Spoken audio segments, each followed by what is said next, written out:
माझा वाढदिवस आणि त्यात कारभारी काही उद्योग करणार नाही असं कधी होणारच नाही. ह्या प्लॅनिंग मध्ये माझी बारकी सासू पण सामील होती. कशी टक्कूच घालून काय गोड दिसत्या बघा राव. आव नुकताच डोळा लागलेला तर ह्यानं उठवलं गदा गदा करून. तोंडाचं पाक भुजगावणं झालेलं होतं आणि ह्यांनी 2 डोळ्यांनी एक नाकवाला केक आणलेला. ते तेल बाळ लावून असं चप्पू चप्पू झालेलं. म्हणलं उद्या मस्तपैकी केस शायनिंग मध्ये करावी. तर ह्यांनी रात्रीचाच व्हिडिओ काढून ठेवला.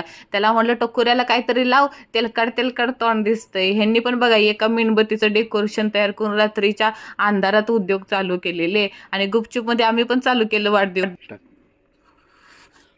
Happy birthday to you, happy birthday to you, happy birthday to Neelam, happy birthday to you.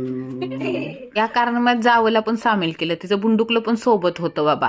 गावावरनं बरोबर दिराचा आणि सासऱ्याचा फोन आला शुभेच्छा द्यायला आणि मामाच्या पोरगीने तर बरोबर 12 वाजता करेक्ट फोन केलेला. माझी सासू पण कशी मागं राहील सुनबाईला शुभेच्छा देण्यासाठी.